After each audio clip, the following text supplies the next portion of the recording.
ಮಂತ್ರನ್ನೋ ಯಂತ್ರಂ ತದಪಿ ಚ ನ ಜಾನೆ ಸ್ತುತಿಮಹೋ ನ ಚಾಹ್ವಾನಂ ಧ್ಯಾನಂ ತದಪಿ ಚ ನ ಜಾನೆ ಸ್ತುತಿಕಥಾಃ ನ ಜಾನೆ ಮುದ್ರಾಸ್ತೆ ತದಪಿ ಚ ನ ಜಾನೆ ವಿಲಪನಂ ಪರಂಜಾನೆ ಮಾತಸ್ತದನುಸರಣಂ ಕ್ಲೇಶಹರಣಂ ವಿಧೇರಜ್ಞಾನೇನ ದ್ರವಿಣ ವಿರಹೇಣಾಲಸತಯ ವಿಧೇಯಾ ಶಕ್ಯತ್ವಾತ್ ತವ ಚರಣಯೋರ್ಯಾಚ್ಯುತಿರಭೂತ್ ತದೇತತ್ ಕ್ಷಂತವ್ಯಂ ಜನನಿ ಸಕಲೋದ್ಧಾರಿಣಿ ಶಿವೆ ಕುಪುತ್ರೋ ಜಾಯೇತ ಕ್ವಚಿದಪಿ ಕುಮಾತಾ ನ ಭವತಿ.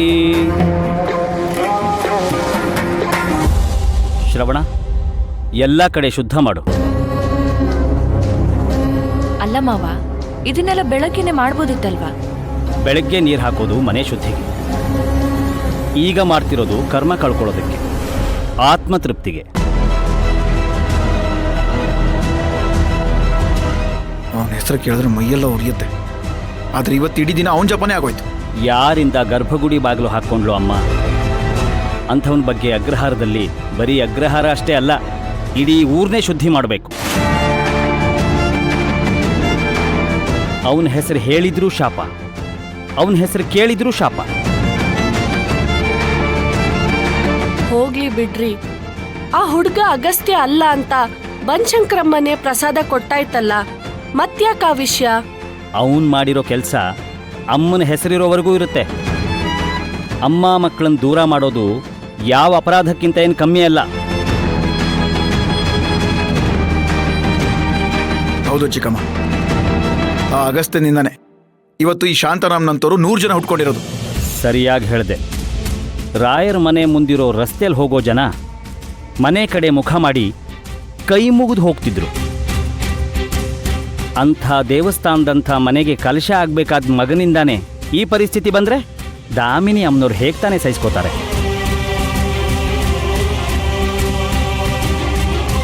ಮಗನ ಮೇಲೆ ಕೋಪ ತಾಪ ಏನೇ ಇದ್ರು ದಾಮಿನಿ ಅಮ್ಮನವರು ತಾಯಿ ಅಲ್ವಾ? ಅದಕ್ಕೆ ಅಗಸ್ತ್ಯ ಹುಟ್ಟಿದ ಮನೆಯಲ್ಲಿ ಹೀಗೆಲ್ಲ ಆಗತ್ತೆ ಅಂತ ಅಮ್ಮನವ್ರಿಗೇನು ಗೊತ್ತಾ? ಇಂಥ ಕೆಟ್ಟ ಮಗ ರಾಜಾರಾಮರಾಯರ ಮಗನಾಗಿ ಹುಟ್ಟಬೇಕಿತ್ತ?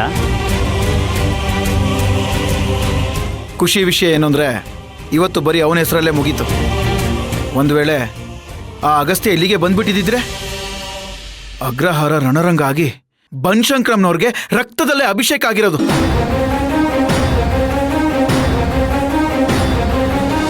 ಶ್ರವಣ, ಶುದ್ಧ ಮಾಡು. ಜಗನ್ಮಾತರ್ಮಾತಸ್ತವ ಚರಣ ಸೇವಾ ನರಚಿತ ನವಾದತ್ತಂ ದೇವಿ ದ್ರವಿಣಮಪಿ ಭೂಯಸ್ತವ ಮಯ ತಥಾಪಿ ತ್ವಂ ಸ್ನೇಹಂ ಮಯಿ ನಿರುಪಮಂ ಯತ್ ಪ್ರಕುರುಷೇ ಕುಪುತ್ರೋ ಜಾಯೇತ ಕ್ವಚಿದಪಿ ಕುಮಾತಾ ನ ಭವತಿ. ಯಾರು ದೇವ್ರನ್ನ ನಂಬ್ತಾರೋ ಇಲ್ವೋ, ಆದ್ರೆ ಇವತ್ ನಮ್ಮನ್ನೆಲ್ಲ ಕಾಪಾಡಿದ್ದು ಮಾತ್ರ ಆ ಬನಶಂಕರಿ ಅಮ್ಮನೆ. ಅಪ್ಪಿತಪ್ಪಿ ಸತ್ಯ ಏನಾದ್ರೂ ಊರಿನ ಜನರಿಗೆ ಗೊತ್ತಾಗಿದ್ರೆ ಇಷ್ಟು ವರ್ಷ ಕಾಪಾಡ್ಕೊಂಡು ಬಂದಿದ್ದ ಗೌರವನ ಕಳ್ಕೊಳ್ಳೋದ್ರ ಜೊತೆಗೆ ಈ ಊರಿನ ಜನ ನಮ್ಮನ್ನೆಲ್ಲ ಬಹಿಷ್ಕಾರ ಹಾಕಿ ಊರ್ ಬಿಟ್ಟು ಓಡಿಸಿರೋರು.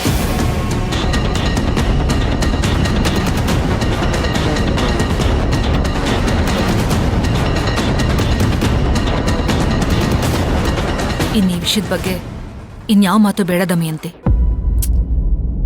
ನೀನ್ ಯಾಕೆ ಹೀಗೆ ಹೇಳ್ತಿದ್ಯಾ ಅಂತ ನಂಗೆ ಚೆನ್ನಾಗಿ ಗೊತ್ತಕ್ಕ. ಅಗಸ್ತ್ಯ, ನಾನು ಹೀಗೆ ಮಾತಾಡ್ತಿರೋದಕ್ಕೆ ನಿಜವಾಗ್ಲೂ ಸಾರಿ. ಆದ್ರೆ ನನ್ನ ಇಂಟೆನ್ಷನ್ ನಿಂಗೆ ಬೇಜಾರು ಮಾಡೋದಲ್ಲ. ನನಗೆ ಗೊತ್ತು ಚಿಕ್ಕಮ್ಮ, ನೀನು ಎಲ್ಲ ಅರ್ಥ ಮಾಡ್ಕೊಳ್ತೀಯ ಅಂತ ನಂಗೆ ಗೊತ್ತು. ಅದಕ್ಕೆ ಅಲ್ವಾ ನಮ್ಮನ್ನೆಲ್ಲ ಬಿಟ್ಟು ನೀನ್ ಇಷ್ಟು ವರ್ಷ ಮೌನವಾಗಿದ್ದು.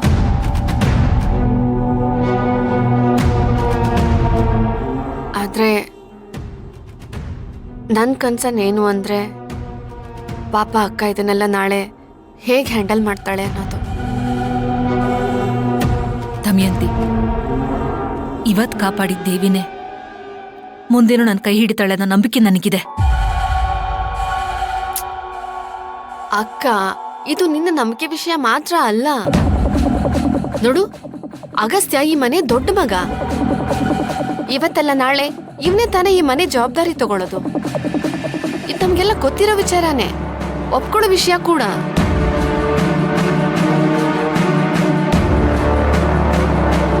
ಆದ್ರೆ ನಾನ್ ಹೇಳ್ತಿರೋದೇನು ಅಂತಂದ್ರೆ ನಾವ್ ಅನ್ಕೊಂಡಿರೋ ಹಾಗೆ ಊರಿನ ಜನನು ಅನ್ಕೊಳ್ಬೇಕಲ್ವಾ?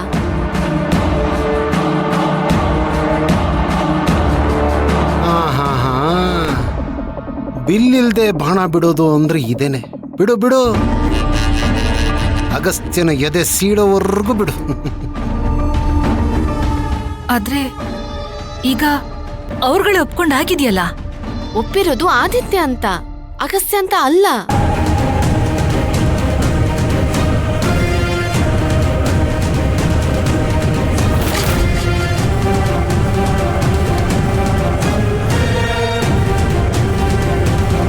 ಅಕ್ಕ ಇವತ್ತು ಹಚ್ಚಿರೋ ಕಿಡಿನೇ ನಾಳೆ ಕಾಡ್ಗಿಚ್ಚಾಗೋದು.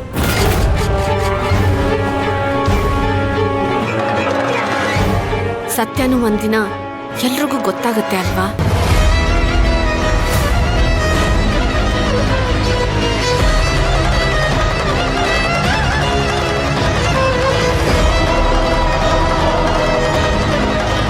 ಇವತ್ತು ನಾವು ಮುಚ್ಚಿಟ್ಟಿರೋ ಸತ್ಯದಿಂದ ನಾಳೆ ರಾಯರ ವ್ಯಕ್ತಿತ್ವಕ್ಕೆ ಮಸಿ ಬಳಿಯೋ ಹಾಗಾದ್ರೆ?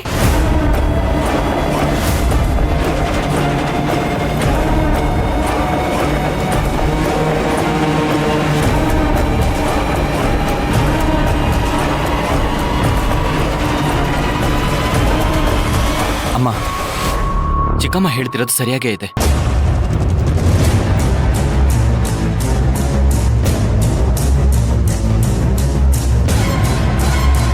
ನಾಳೆ ಊರವ್ರಿಗೆ ಸತ್ಯ ಗೊತ್ತಾಗಿ ಹಾಗೆಲ್ಲ ಏನೂ ಆಗಲ್ಲ. ಹೌದು, ಹಾಗೆಲ್ಲ ಏನೂ ಆಗಲ್ಲ. ಯಾಕಂದ್ರೆ ಇವನೇ ಅಗಸ್ತ್ಯ ಅಂತ ನಾನು ಯಾರಿಗೂ ಹೇಳಲ್ಲ.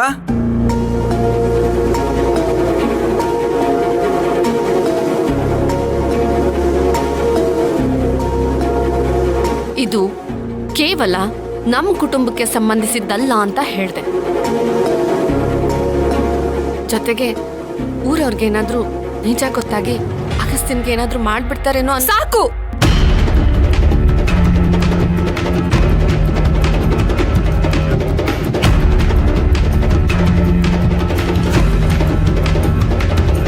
ಅಕ್ಕ, ನಾನ್ ಹೇಳ್ತಾ ಇರೋದು ಏನು ಹೇಳೋದ್ ಬೇಡ ಅಂದೆ. ನನ್ ಮಗ ಅಗಸ್ತ್ಯ ನನ್ ಜೊತೆನೆ ಇದೇ ಮನೇಲಿರ್ಬೇಕು ಅಂತ ಆ ಬನಶಂಕರಮ್ಮ ಆಜ್ಞೆ ಮಾಡಿದಾಳೆ.